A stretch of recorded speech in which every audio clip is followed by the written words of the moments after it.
ಇವತ್ತು C V Nagesh ಅವರು ಯಾವ ರೀತಿ ವಾದ ಮಂಡಿಸಿದ್ರು ಅಂತಂದರೆ ದರ್ಶನ್ ಫ್ಯಾನ್ಸ್ಗಳೆಲ್ಲ ಖುಷಿ ಆದರು. ವಾಸ್ ಬಂದುಬಿಡ್ತಾರೆ ಹೊರಗಡೆ. ಆದರೆ ಇನ್ನೂ ಟೈಮ್ ಇದೆ ಅದಕ್ಕೆ. ಯಾಕಂದರೆ ನಾನು ಹೇಳಿದ್ನಲ್ವಾ, ಇದು ದರ್ಶನ್ ಪರವಾಗಿ ವಾದ ಮಂಡಿಸಿದ್ದು. ಈಗ ನಮಗೆ ಬೇಕಿರುವಂಥದ್ದು ಅಂದರೆ ಅದಾದ ನಂತರ ಕೋರ್ಟ್ಗೆ ಬೇಕಿರುವಂಥದ್ದು special public prosecutor Prasanna Kumar ಯಾವ ರೀತಿ ವಾದ ಮಂಡಿಸ್ತಾರೆ. ಇವತ್ತು ಸಿ ವಿ ನಾಗೇಶ್ ಹೇಳ್ತಾರೆ, ರಸ್ತೆ ಬದಿ ರೇಣುಕಾಸ್ವಾಮಿ ಶವ ಬಿಸಾಡಲಾಗಿತ್ತು. ಜೂನ್ 9 ಬೆಳಗ್ಗೆ 9ಕ್ಕೆ ಪ್ರಕರಣ ದಾಖಲಾಗಿತ್ತು. ಅಪಾರ್ಟ್ಮೆಂಟ್ ಸೆಕ್ಯೂರಿಟಿ ಮಾಹಿತಿ ನೀಡಿದ್ದ. ಶವ ಸಿಕ್ಕ ತಕ್ಷಣವೇ ಮಹಜರು ಮಾಡಬೇಕಾಗಿತ್ತು. ಆದರೆ ಜೂನ್ 11ರಂದು ಸ್ಥಳ ಮಹಜರಾಗತ್ತೆ. ಸ್ಥಳ ಮಹಜರಿಗೆ 2 ದಿನ ತಡ ಮಾಡಿದ್ಯಾಕೆ ಅನ್ನುವಂಥ ಪ್ರಶ್ನೆ. ಶವದ ಗುರುತು ಪತ್ತೆಯಾಗಿಲ್ಲ ಅಂತ ಹೇಳ್ತಾ ಇದ್ದಾರೆ. ಮಹಜರು ಮಾಡಲು ಶವದ ಗುರುತು ಬೇಕಾ ಅನ್ನುವಂಥದ್ದು. ಇನ್ನು ರಕ್ತದ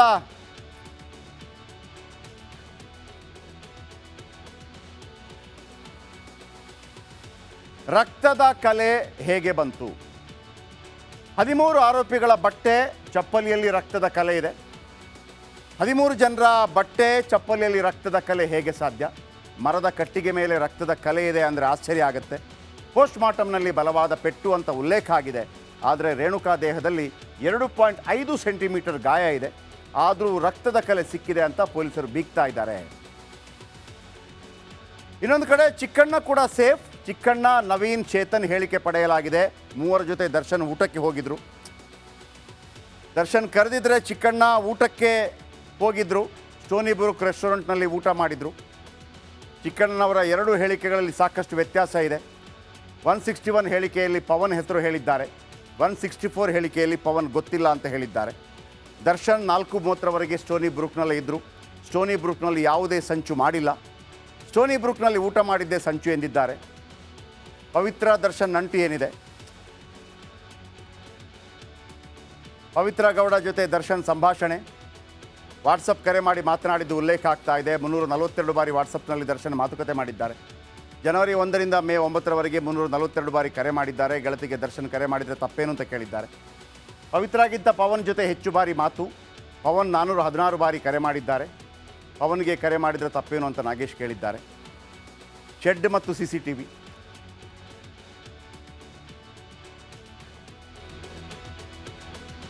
CCTVಯಲ್ಲಿ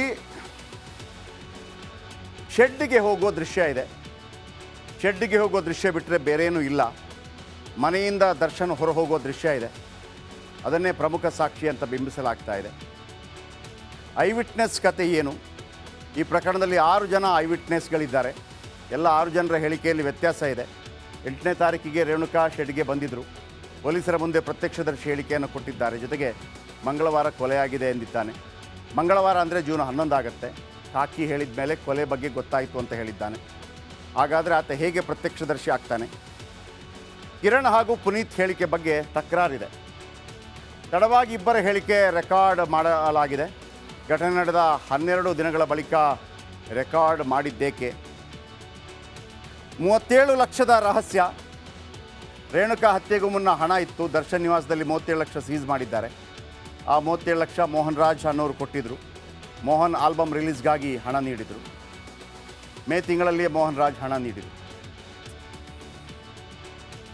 ದರ್ಶನ್ಗೆ ಬೇಲ್ ಸಿಗುತ್ತೆ ಎಂಬ ಆಶಾಭಾವನೆ ಮೂಡ್ತಾ ಇದೆ. ಸಿ ವಿ ನಾಗೇಶ್ ಹಿರಿಯ ಅಡ್ವೊಕೇಟ್, ಕ್ರಿಮಿನಲ್ ಅಡ್ವೊಕೇಟ್, ಯಾವ ರೀತಿ ವಾದ ಮಂಡಿಸ್ತಾ ಇದ್ರು ಅಂತಂದರೆ, ಅವರ ವಾದ ಕೇಳಿ ಕಾಟೇರನ ಫ್ಯಾನ್ಸ್ ಫುಲ್ ಖುಷಿಯಾಗ್ಬಿಟ್ಟಿದ್ದಾರೆ. ಇದೇ ಥರ ವಾದ ಮುಂದುವರೆದ್ರೆ ಖಂಡಿತವಾಗ್ಲೂ ಕೂಡ ಇವರೇ ನೋಡಿ ಸಿ ವಿ ನಾಗೇಶ್, ಇದೇ ಥರ ವಾದ ಮುಂದುವರೆದ್ರೆ ನಮ್ಮ ಬಾಸು ಹೊರಗೆ ಬರೋದು ಗ್ಯಾರಂಟಿ ಅಂತ ಕುಣಿದು ಕುಪ್ಪಳಿಸ್ತಾ ಇದ್ದಾರೆ. ಇವತ್ತೇ ಕೋರ್ಟ್ ಆರ್ಡರ್ ಕೊಟ್ಟು ಬಿಡುತ್ತೇನೋ ಅನ್ನುವಂಥ ಒಂದು ವಿಶ್ವಾಸದಲ್ಲಿ ಅವರಿದ್ದರು. ಇದೀಗ ಅಕ್ಟೋಬರ್ 8ಕ್ಕೆ ಅದನ್ನು ಮುಂದೂಡಲಾಗಿದೆ ವಿಚಾರಣೆಯನ್ನು. ನಿನ್ನೆ 1.5 ಗಂಟೆ, ಇವತ್ತು ಕೂಡ ಸಿ ವಿ ನಾಗೇಶ್ ವಾದ ಮಾಡಿದರು.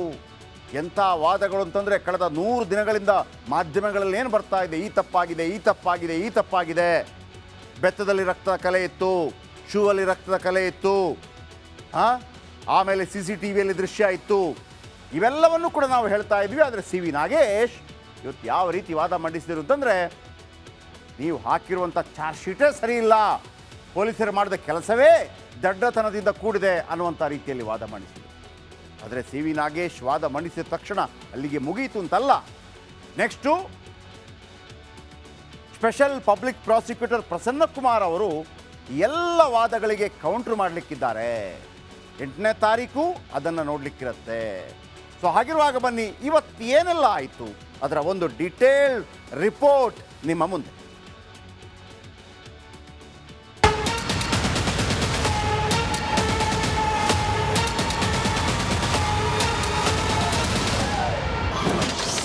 ನಟ ದರ್ಶನ್ ಸಿಲುಕಿಸಲು ಮಾಸ್ಟರ್ ಪ್ಲಾನ್.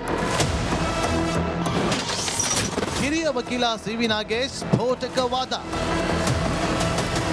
ಕರ್ನಾಟಕದಲ್ಲಿರುವ ಪ್ರಮುಖ ವಕೀಲರ ಪೈಕಿ ಸಿ ವಿ ನಾಗೇಶ್ ಕೂಡ ಒಬ್ಬರು. ಅವರು ಹೇಗೆಲ್ಲ ವಾದ ಮಾಡ್ತಾರೆ ಅನ್ನೋದು ಹೆಚ್ಚಿನ ಜನರಿಗೆ ಗೊತ್ತಿಲ್ಲ. ಆದರೆ ದರ್ಶನ್ ಕೇಸನ್ನ ಇದೇ ಸಿ ವಿ ನಾಗೇಶ್ ವಹಿಸಿಕೊಂಡಿದ್ದಾರೆ. ಅವರ ವಾದ ಕೇಳ್ತಾ ಇದ್ರೆ ದರ್ಶನ್ಗೆ ಜಾಮೀನು ಸಿಗೋದು ಪಕ್ಕ ಅಂತಿದ್ದಾರೆ ಅಭಿಮಾನಿಗಳು. ನಿನ್ನೆಯೇ ದರ್ಶನ್ ಪರ ಸಿ ವಿ ನಾಗೇಶ್ ಸುದೀರ್ಘ ವಾದ ಮಂಡಿಸಿದ್ರು. ಸಮಯದ ಅಭಾವದಿಂದಾಗಿ ಇಂದಿಗೆ ವಿಚಾರಣೆ ಪ್ರಕರಣ ಮುಂದೂಡಲಾಗಿತ್ತು. ಇಂದು ವಾದ ಮುಂದುವರೆಸಿದಂತ ಸಿ ವಿ ನಾಗೇಶ್ ದರ್ಶನ್ ಮನೆಯಲ್ಲಿ ಪೊಲೀಸರು ವಶಪಡಿಸಿಕೊಂಡ ಲಕ್ಷಾಂತರ ರೂಪಾಯಿ ಹಣದ ಮೂಲದ ಬಗ್ಗೆ ನ್ಯಾಯಾಲಯಕ್ಕೆ ಮಾಹಿತಿ ನೀಡಿದ್ರು. ಮೋಹನ್ ರಾಜ್ ಅನ್ನೋರು ಕೊಡಬೇಕಿದ್ದ ಹಣ ಕೊಟ್ಟಿದ್ದಾರೆ, ಅದರಲ್ಲಿ ತಪ್ಪೇನಿದೆ ಅಂತ ಪ್ರಶ್ನೆ ಮಾಡಿದ್ದಾರೆ. ಪೊಲೀಸರು ತನಿಖೆಯಲ್ಲಿ ಸರಿಯಾದ ನಿಯಮ ಪಾಲಿಸಿಲ್ಲ. ಎಲ್ಲಾ ಮಾಹಿತಿ ಇದ್ದರೂ ಪೊಲೀಸರು ಸುಮ್ಮನಿದ್ರು. ಎಫ್ಎಸ್ಎಲ್ ವರದಿಯಲ್ಲಿ ರಕ್ತದ ಕಲಿಯೇ ಇಲ್ಲ. ಆದರೂ ದರ್ಶನ್ ರನ್ನ ಸಿಲುಕಿಸುವ ಪ್ಲಾನ್ ಆಗಿದೆ ಎಂದು ಸಿ ವಿ ನಾಗೇಶ್ ಕಿಡಿಕಾರಿದ್ರು. ಎಸ್ಪಿಪಿ ಪ್ರಸನ್ನಕುಮಾರ್ ನ್ಯಾಯಾಲಯದಲ್ಲಿ ಆಕ್ಷೇಪಣೆಯನ್ನ ಸಲ್ಲಿಸಿದ್ದಾರೆ. ನಟ ದರ್ಶನ್ಗೆ ಬೇಲ್ ಸಿಗುತ್ತಾ ಇಲ್ವಾ, ಜೈಲಿನಲ್ಲಿ ಇರಬೇಕಾಗುತ್ತಾ ಅನ್ನೋದನ್ನ ಕಾದ್ ನೋಡಬೇಕಿದೆ. Crime bureau, Republic Kannada.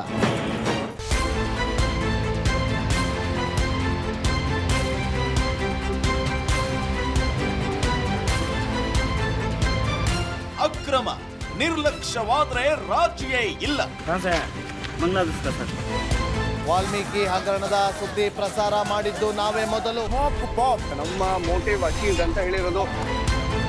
ಐತಿಹಾಸಿಕ ಸಂದರ್ಭ. ಅಯೋಧ್ಯೆಯ ಮೂಲಕ ಇಡೀ ವಿಶ್ವಕ್ಕೇನೆ ರಾಮ ನಾಮದ ಜಪ ಪಸರಿಸ್ತಾ ಇದೆ. ಅನುಕೂಲದ ಸಂಕಷ್ಟ. ಕೆಲವು ನಿಮಿಷಗಳಲ್ಲಿ ಎಲ್ಲವನ್ನು ಕೂಡ ಕೊಚ್ಚಿಕೊಂಡು ಹೋಗಿದೆ. ದೊಡ್ಡ ದೊಡ್ಡ ಬಂಡೆ ಕಲ್ಲುಗಳು ಕೂಡ ಅಲ್ಲಿ ಬಿದ್ದಿರೋದನ್ನ ನಾವೀಗ ಅಲ್ಲಿ ನಾವು ನೋಡಬಹುದು.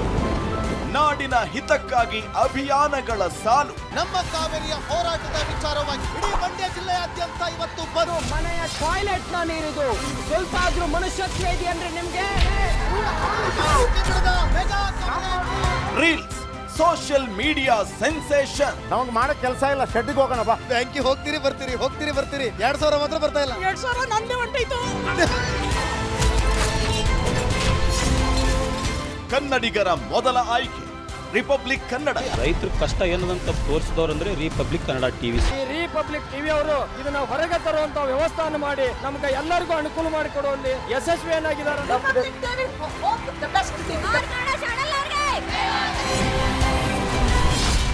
ರಿಪಬ್ಲಿಕ್ ಕನ್ನಡ, ಇದು ನಿಮ್ಮ ಧ್ವನಿ. ಮುಖ್ಯಮಂತ್ರಿ ಪಟ್ಟಕ್ಕಾಗಿ ಪ್ರತಿಭಟನೆ ನಡೆಯುತ್ತೆ, ಉಪಮುಖ್ಯಮಂತ್ರಿ ಪಟ್ಟಕ್ಕಾಗಿ ಪ್ರತಿಭಟನೆ ನಡೆಯುತ್ತೆ, ನಟ ನಟಿಯರ ಪರವಾಗಿ ಪ್ರತಿಭಟನೆ ನಡೆಯುತ್ತೆ. ಆದರೆ ಸಮಾಜದ ಕಟ್ಟ ಕಡೆಯ ವ್ಯಕ್ತಿಯ ಬಗ್ಗೆ, ತುಳಿತಕ್ಕೆ ಒಳಗಾದವರ ಬಗ್ಗೆ, ಬಡವರ ಕಣ್ಣೀರಿನ ಬಗ್ಗೆ ಯಾರೂ ಮಾತಾಡಲ್ಲ ಅಲ್ವಾ? ಬಟ್ ಡೋಂಟ್ ವರಿ, ಇನ್ನು ಮುಂದೆ ನಾವು ಬರ್ತೀವಿ.